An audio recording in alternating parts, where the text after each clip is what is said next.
If you want to heal, you have to be willing to go deep.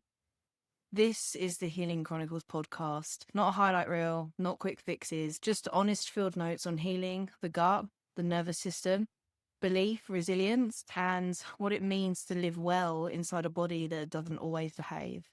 Sometimes that's science, sometimes it's story, most of the time it's both. I'm Katie Truscott-Howell, and I'm glad you're here. So before we get into anything today, I wanted to acknowledge something that's changed. And that is Amanda has decided to step away from the podcast to focus on a new adventure.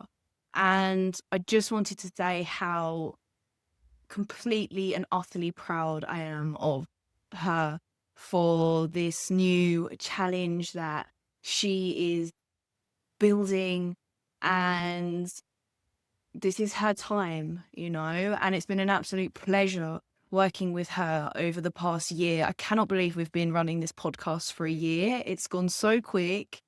And I am so, so grateful to have had the opportunity to work with Amanda, because the thing is, when you're an entrepreneur and you're self-employed, and I've been self-employed now for, I want to say 7, 8 years. It can get pretty lonely. And having worked with Amanda, it really gave me that opportunity to bounce ideas off of someone else.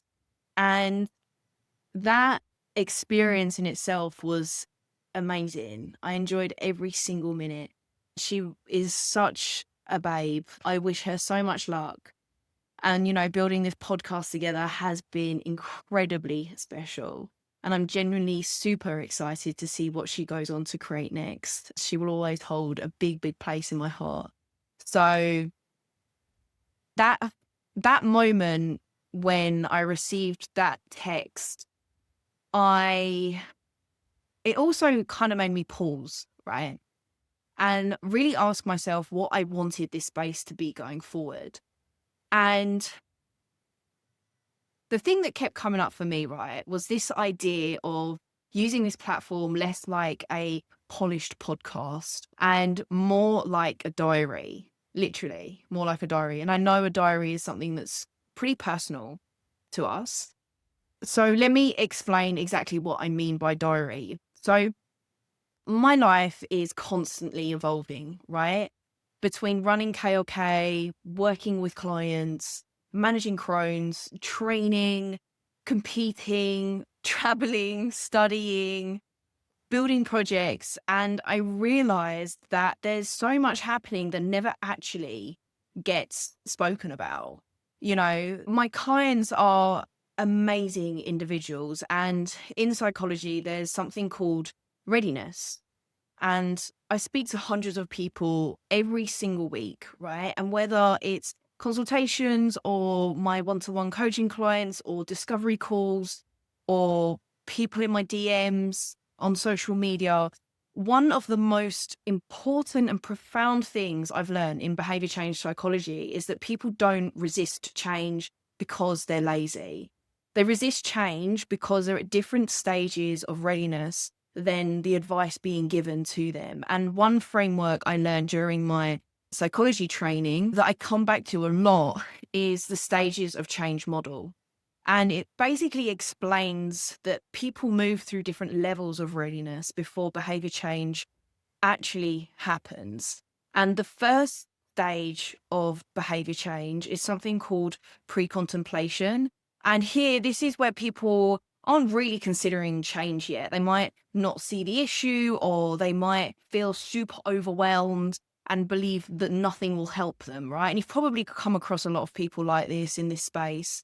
The second is called contemplation. And here the person starts thinking about change, but there's still a lot of ambivalence, right? Part of them wants to improve and get better, but another part feels unsure and pretty resistant. The next level is called preparation. And this is where someone really decides that they want to change and starts to get ready for that. And they might start to begin researching, speaking to people, asking questions, looking for support. Whereas the fourth point is action.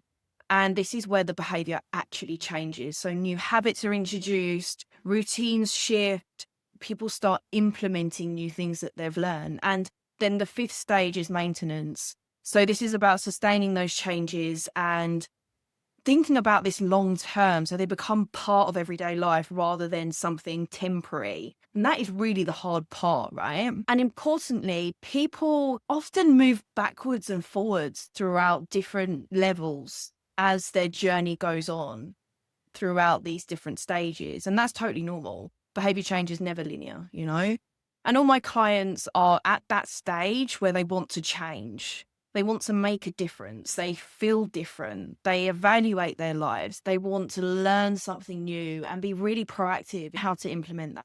And they're all actively doing so. And I honestly could not be prouder. Amount that they are achieving and the amount of aha moments that they're having and the amount that they've elevated their lives it's just amazing. So recently I went back to Goa to visit a couple of my friends out there. It's my second season out there and to check out some areas for my new KLK retreats and just spending a bit of alone time by myself, you know, and it really made me realize that you don't honestly need much to be happy. I'll be talking a lot more about this comparison culture, jealousy, you know, and how all of this really impacts your inflammation levels and keeps you in this flare up cycle. So I really want this space to become somewhere I document what I'm learning in real time and the things that are working and the things that aren't working as well. And the little small adjustments that make the biggest difference. Because if you can take something away from this platform and implement it in your own life through something that I have experienced, then I'm over the moon. I am overjoyed. And I also want to give the room to you guys as well. I want you guys to have the opportunity to ask me anonymous questions, and I'll be putting a link in the show notes for you to write in any questions that you want me to answer in real time. And we can build this out as a community together. So the framework behind the diary idea is that one of the most powerful things that I've learned through both my own Crohn's journey and working with clients is that flare-ups rarely come out of nowhere. And they're usually the result of building patterns over time. So when we talk about stress, nervous system load, you know, lack of recovery, food choices, sleep, emotional pressures, they all interact together. So I want this podcast to show you how to notice the pattern, how you can adjust it and how you can regulate it as well. But not, I don't want this space to replace my coaching. My goal isn't to replace the depth of work that I do with my clients. It's what one-to-one coaching is for, but I want to share the frameworks that help people start noticing their own patterns and learning how you can bring that into your own life. So going forward, you'll hear reflections on things like client wins, for example. I'll be sharing wins from the people who I work with because there is some incredible transformations happening that deserve to be celebrated. I'm also going to start journaling actually different things that I'm learning week on week.